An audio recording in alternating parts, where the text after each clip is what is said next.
Bonjour à tous et à toutes, bienvenue dans une nouvelle vidéo. Alors il y a pas longtemps j'ai eu la chance d'aller voir The Thing au cinéma, et bref on va dire que j'ai pas mal aimé quoi. On m'a dit, ouais bah maintenant que t'as bien aimé, tu devrais un peu plus t'intéresser au film, il faut creuser.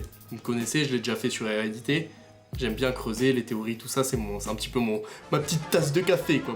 Mon Dieu, moi je suis friand de ça. Et du coup c'est ce que j'ai fait. Alors bref, n'hésitez pas à vous abonner, à mettre un like sur la vidéo si elle vous plaît, on est déjà 100 sur la chaîne. Merci beaucoup, ça me fait plaisir. La vidéo sur Gaspard Noé vous a pas mal plu quand même. Elle a été strike. Ah, je suis dégoûté, elle a été strike. Bref. Allons-y.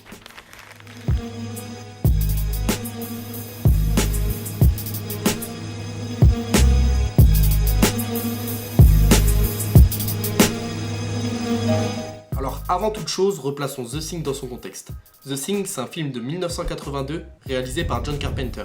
À l'époque, ça a été un gros flop, et il va le dire lui-même, il a jamais su se relever de ce flop. Ça lui a un peu coûté sa carrière, quoi. Okay, the film back in 1982, was it 82? 82. It was not good old received days. well. It wasn't received well by critics. Now it's a masterpiece. Is there anything you want to say to those critics? I just want to spend 5 minutes with each one in a room, a locked room, and then I'll be happy.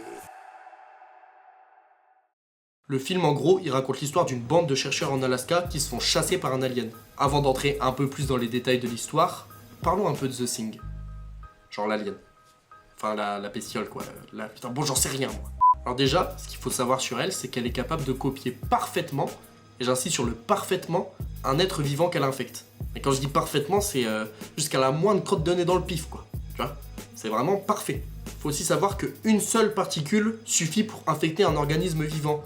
Ça agit un peu comme un virus, quoi. Coronavirus, mettez vos masques, les jeunes. Non, c'est... Le mec, il a 3 ans derrière. Bon, je rigole. Aussi, la créature, elle évolue en fonction de tout ce qu'elle a pu copier avant, dans l'univers. C'est pour ça que tu vois que les monstres, ils se ressemblent pas tant dans l'histoire, quoi.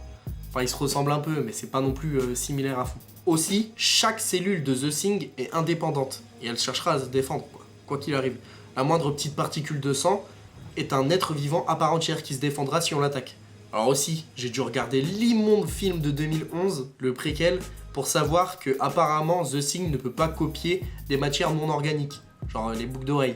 Mais ça, on va pas le compter dans notre cas parce que c'était pas canon dans le film de 1982. Maintenant qu'on est d'accord sur ces quelques règles, rentrons dans le film. Le film s'ouvre sur ce petit chien beaucoup trop mignon qui se fait chasser par un hélico. Et bien qu'il soit mignon, c'est lui l'alien. Et oui, et il se fait chasser pour une bonne raison. On découvre alors Macready, notre protagoniste, qui pète un plomb contre son ordi comme toi quand tu perds sur League of Legends.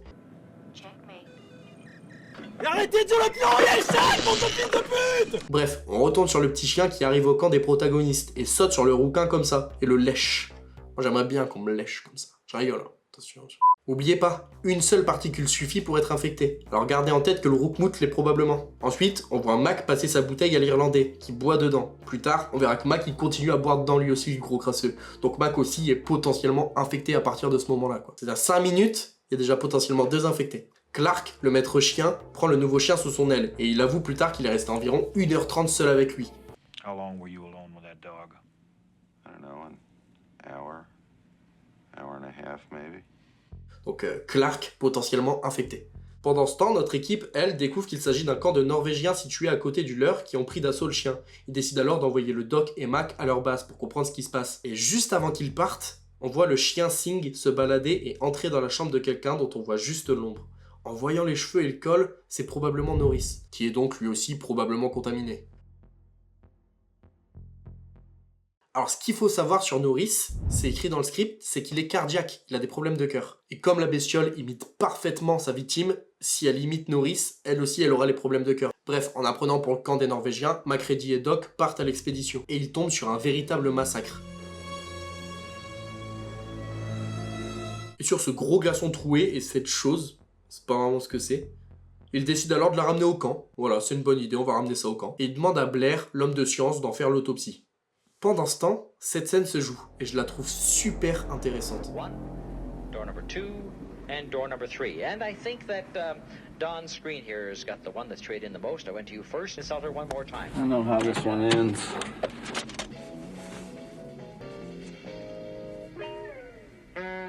L'émission que Palmer et Child regardent à ce moment-là, c'est Let's Make a Deal, un jeu télédiffusé de 1963 à 1977. Laissez-moi vous expliquer son principe à travers le paradoxe de Monty Hall. Alors le problème est simple, il y a 3 portes. Derrière l'une d'entre eux, une voiture. Et derrière les 2 autres, des chèvres. Le candidat choisit une porte, puis le présentateur ouvre une des 2 portes restantes. Toujours celle qui cache une chèvre. Le candidat alors choisit de garder sa porte ou de changer. L'intervention du présentateur semble rendre le choix équitable, mais en réalité, son choix n'est pas du tout aléatoire. Il ouvre une porte perdante quoi qu'il arrive, ce qui donne de l'information.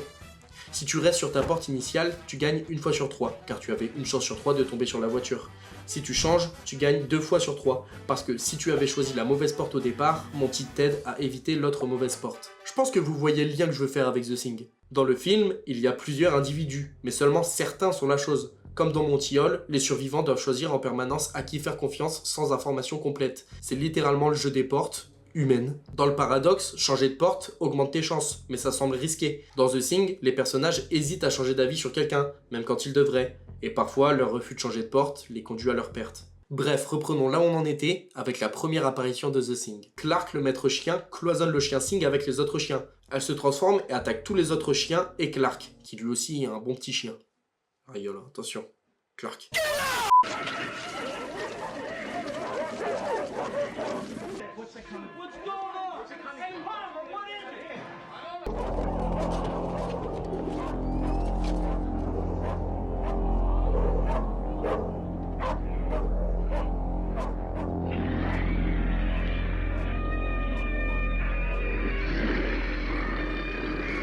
Enfin bref, tout le monde arrive, ils brûlent la bestiole et puis ils vont l'examiner. Et là, ils comprennent que la créature, elle peut assimiler et imiter n'importe quel être vivant.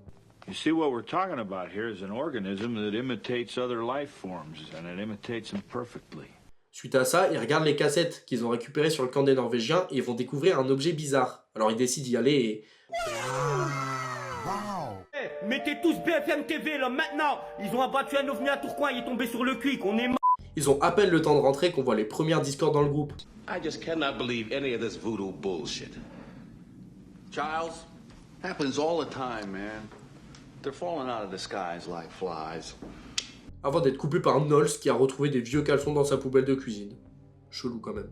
Dans la scène suivante, on voit Blair qui découvre le fonctionnement des cellules de la créature.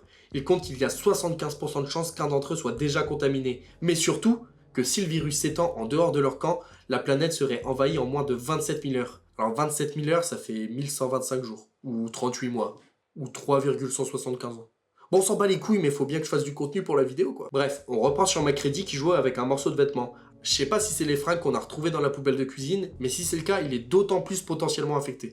Et là, ça devient intéressant parce qu'on a la réponse à un problème qu'on aura plus tard, les clés. On voit ici que Windows va chercher les clés à Gary. Got the keys. Get them from Gary. I want to get some stuff out of here. Pendant ce temps, la créature tue le rouquin. Bon, ça on s'en bat les couilles, il avait pas d'âme. Et quand Windows revient constater ça, on s'aperçoit qu'il fait tomber les clés en courant. Elles sont donc par terre, à la merci de n'importe qui. Au même moment, MacReady et Fuchs s'isolent pour parler de la créature. It could have imitated a million life forms on a million planets. Could change into any one of them at any time. It needs to be alone and in close proximity with the life form to be absorbed. The chameleon strikes in the dark. So is Blair cracking up or what? At MacReady, there is still cellular activity in these burned remains. They're not dead yet.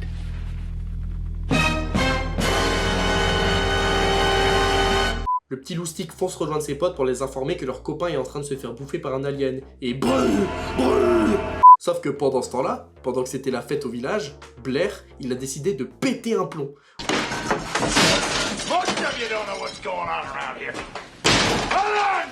Vous l'avez sûrement compris, si Blair décide de tout détruire et de tuer ses potes, c'est pour éviter à la chose de se propager ailleurs dans le monde, et qu'elle reste cloisonnée avec eux à la base. Bon après, pour les 10 N-words qu'il a lâchés, là, il n'y a pas d'excuse. Là, je peux pas l'excuser, le mec.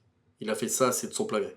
Bref, l'homme de la situation lui met une droite dans la gueule et il l'enferme dans l'atelier. Alors pour essayer de trouver qui est fiable ou non, la team d'amis décide de tester leur sang en les comparant aux poches de sang de secours non contaminées, sauf que... Gary! Hey you guys, come here! Enfin, on arrive au problème des clés. Windows, sachant que c'est de sa faute, décide de prendre la fuite car il se sent menacé. Pourtant, les soupçons, ils étaient plus posés sur Gary. Donc MacReady prend le contrôle de la situation et décide de mettre sous morphine Gary, Chuck et le doc. Et on arrive à une scène intéressante. You come up with anything yet? One or two ideas, but MacReady, I've been thinking. If a small particle of this thing is enough to take over an entire organism, then everyone should prepare their own meals, and I suggest we only eat out of cans. On apprend donc que le virus de la créature peut potentiellement se transmettre par voie buccale. Puis, on voit que les plombs sautent et il va se faire agresser par quelqu'un. Mais qui? Bah ça on sait pas encore. On le voit alors sortir dehors et tomber sur un vêtement déchiré appartenant à MacReady. Là, il y a la première ellipse du film. Il s'est passé 1 heure sans qu'on sache quoi que ce soit. Alors ça va vachement complexifier notre histoire. La squad prenne conscience de la disparition de Fuchs et décide alors de se séparer pour le retrouver. Knowles, MacReady et Windows dehors. Palmer est donc laissé seul à l'intérieur pendant que Norris surveille les 3 mecs stone sur le canapé. La première chose qu'ils vont faire en allant dehors, c'est demander à Blair s'il a vu Fuchs. Funny things. I hear funny things out here. Have you come across Fuchs? It ain't Fuchs. Alors ça veut dire qu'il a probablement entendu la mort de Fuchs. Ça se confirme quand il dit la phrase « C'était pas Fuchs ». It ain't Fuchs. C'était pas Fuchs les mecs. C'était pas Fuchs. C'est ça qu'il dit. Et il insistera pour sortir de son petit chalet 1 étoile sur TripAdvisor, ce qui est compréhensible. Surtout que ça a l'air super mal isolé quoi.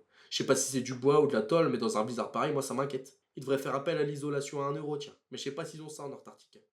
Puis même, ils payent pas en euros en Antarctique. Bref, les petits loulous vont finir par tomber sur les restes de Fuchs miskin et ils vont convenir qu'il s'est probablement brûlé tout seul pour éviter de se transformer en chose. On peut évidemment pas savoir si c'est vrai, mais en vrai on s'en fout, le principal c'est qu'on sait qu'il est mort. Avant de retourner à l'intérieur pour avertir leur petit copain de la mort de leur autre petit copain, MacReady se rend compte que son appartement est allumé alors qu'il est sûr de l'avoir éteint la veille. Alors lui et Knowles vont aller jeter un coup d'œil, ce qui est une super mauvaise idée, parce que je vous rappelle que MacReady il est peut-être infecté depuis la 5e minute du film. Alors Knowles, désolé, mais t'es peut-être infecté aussi maintenant. Et là, on arrive à la 2e ellipse du film. Cette fois, 45 minutes. Étant donné que MacReady et Knowles ne semblaient pas revenir, bah ils décident de se barricader. Jusqu'à ce que Knowles repointe le petit bout de son nez, mais sans Mac. Where's MacReady? I cut him loose in the line up by his shack. We were up checking around his place. I found this. It was stashed in his own oil furnace.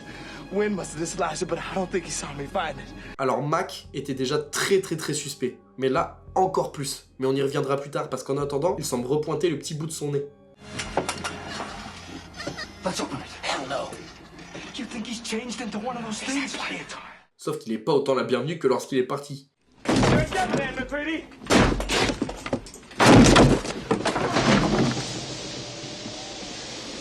Anyone messes with me and the whole camp goes. Mais d'un coup de maître, il calme tous les fils de pute qui ont essayé de le faire tomber. Parce que le caveau de mon père et de ma mère, vous allez pas le faire tomber comme ça, le mec.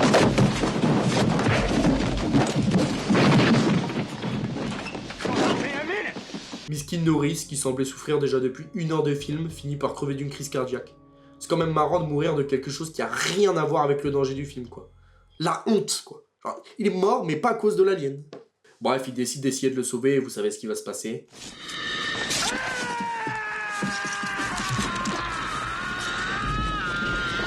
N'oubliez pas ce qu'on avait convenu au début de la vidéo. La chose imite parfaitement sa victime. C'est-à-dire que si elle imite un mec qui pue de la bite, genre moi, et ben elle aussi, elle va puer de la bite. C'est ça qui est marrant avec la Thing, tu vois. Donc Norris qui avait des problèmes de cœur, quand il s'est fait imiter par The Thing, et ben elle aussi, elle a récupéré ses problèmes de cœur. Donc effectivement, l'alien est bien mort de la crise cardiaque. C'est quand ils ont fait le défibrillateur que les cellules de The Thing se sont senties attaquées, et c'est là qu'elles ont réagi. Bref, du coup on peut dire adieu à Doc. Mon frère, tu vas me manquer. Et MacReady arrive à reprendre le contrôle de la situation et va organiser le fameux test du sang. Mais avant ça, on peut dire adieu à Clark. Et là, les amis, on arrive à la meilleure scène du film. Le but, mettre un échantillon de sang sous la lampe pour savoir si le sang bouge, c'est-à-dire s'il est contaminé. On va faire un peu les comptes de qui est potentiellement infecté et qui ne l'est pas. Windows, a priori, ça va. MacReady est très probablement contaminé. Ah non.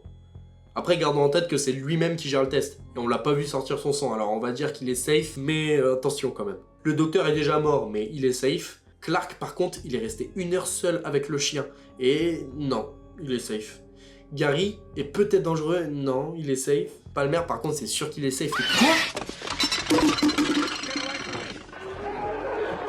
Attendez. Là, va falloir qu'on retourne en arrière, je pense. Il y a une fenêtre très courte de temps dans laquelle Palmer a pu être infecté. C'est-à-dire entre le moment où il fume un joint avec Child, où il était encore humain, sinon Child aurait été contaminé à cause de l'échange de salive, et le moment où Knowles a retrouvé les vêtements déchirés dans la poubelle de sa cuisine. Vous avez remarqué, quand la créature prend possession de quelqu'un, elle laisse les vêtements déchirés. Ce qui signifie que ce vêtement-là, c'est le signe qu'il y a eu une contamination, et que la personne morte a eu le temps de dissimuler ses vêtements. Cette personne, c'est Palmer. Mais ce qui est vraiment important, c'est de se rendre compte à quel point Palmer, il a tout fait. Il a carré les aliens. Pour ainsi dire, il a volé les clés que Windows a fait tomber et détruit le sang pendant que tout le monde s'affolait. Il a passé son temps à augmenter la paranoïa du groupe. I ain't going with Windows. I ain't going with him. I'll go with Childs. Hey, fuck you, Palmer! I'm going with you. Right. You said guys were missing, and Windows, where were you? Hey, Palmer, I told you to shut Where the were you? Il a tué Fuchs et là, ça nous ramène à cette scène où il va également tuer Windows avant de mourir. Enfin, désolé, hein, mais c'est juste le GOAT, ce mec. C'est juste le GOAT! Après avoir neutralisé Palmer, la bande de petits jeunes va décider d'aller faire le test à Blair. Si, vous vous rappelez de Blair?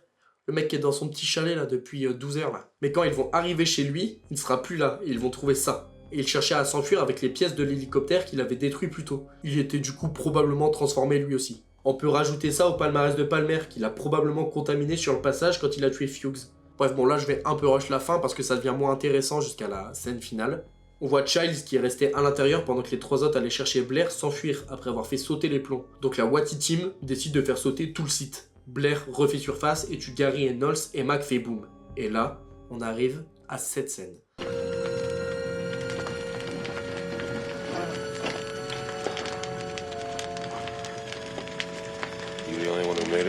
Avant de décortiquer la scène finale, j'ai envie de vous parler des quelques fins qui avaient été envisagées par John Carpenter. Certaines ont même été tournées. Par exemple, la fin optimiste. MacReady est sauvé et testé. Cette fin, elle a été tournée, mais elle n'a jamais été utilisée dans la version finale. On y voit MacReady être secouru par une équipe de recherche quelques heures plus tard. Il est ensuite testé par une prise de sang pour voir s'il est humain, et il est déclaré non infecté. Il y a une autre fin qui a été envisagée, on voit MacReady seul, gelé et mort. Et après, en voix off, il dit « Oui, j'espère que j'ai bien tué la créature ». John Carpenter, il voulait montrer qu'il s'était sacrifié, mais c'était un peu trop explicite. Il y a aussi une fin plus claire avec Childs qui est révélé comme étant infecté. Ça a été envisagé, mais c'était trop évident. Genre, tu sais, t'imagines la scène, Child se transforme et il le tue, tu vois. Bah, c'est un peu nul. Il y a une fin que j'aime beaucoup, qui est très noire, où en gros, tu vois que tout le monde meurt, et après que le camp ait explosé, tu vois le chien qui s'enfuit, et qui regarde derrière lui, et qui reprend sa course. T'imagines un peu? Et en gros, ça fait que le film, c'est une boucle, et c'est sympa. Moi j'aimais beaucoup l'option où aucun des deux n'est The Thing et qui continue à se méfier l'un de l'autre. Mais John Carpenter a tweet lui-même que l'un des deux hommes à la fin est The Thing. Donc cette fin là, elle est pas envisageable. Il y en a forcément un des deux qui est infecté. Mais alors, lequel des deux? Bah je pense que le mieux c'est quand même de pas savoir quoi. Enfin si le film a résisté autant longtemps à l'épreuve du temps, c'est parce qu'on n'arrive pas à percer ce mystère. Non je rigole, c'est Childs. C'est Childs The Thing à la fin, voilà. Y a pas de non c'est Childs en fait. C'est Childs et pour plusieurs raisons. Déjà, évidemment, il disparaît quand l'abri explose, et elle dit avoir vu Blair s'enfuir, mais personne ne peut confirmer ça. La première scène suspecte, c'est celle où on voit Childs surveiller la base depuis la fenêtre d'une pièce qui mène à l'extérieur. Plus tard, on voit qu'il a abandonné son poste et que la porte est désormais ouverte. Aussi, on remarque que les manteaux ont tous changé de place, pour aucune raison apparente. Oubliez pas, on sait que la chose déchire vos vêtements pour vous tuer. C'est pas impossible que The Thing ait attaqué Childs à ce moment-là et qu'il y ait eu une lutte. Certains manteaux sont tombés, elle les aurait remis sans se rappeler où ils étaient exactement. Mais aussi, si The Thing déchire vos vêtements, elle a sûrement déchiré la doudoune bleue de Childs et l'a remplacée par celle identique qui manque sur le cintre. Franchement, je suis sûr que ce petit détail des manteaux, ça a été fait exprès. Ça pourrait être un faux raccord. Je suis sûr que c'en est pas un. What do we do? Why don't we just wait here for a little while? See what happens.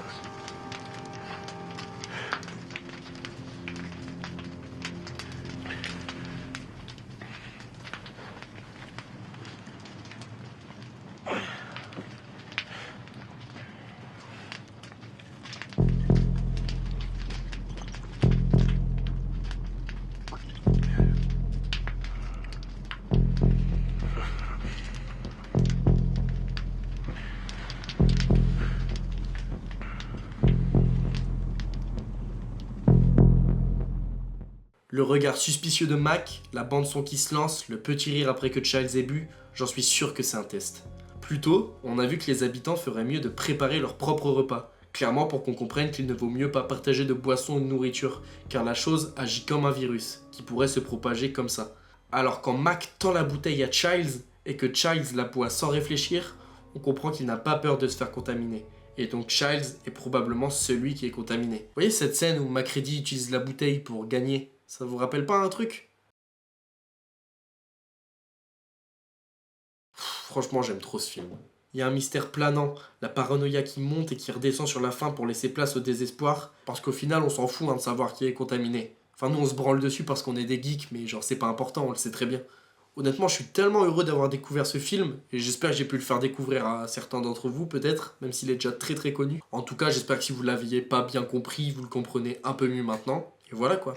N'hésitez pas à vous abonner, à mettre un pause bleu, c'est le mec gênant, fan d'Ibra TV. Pardon. Bref, à la prochaine pour une nouvelle vidéo. Double ciao.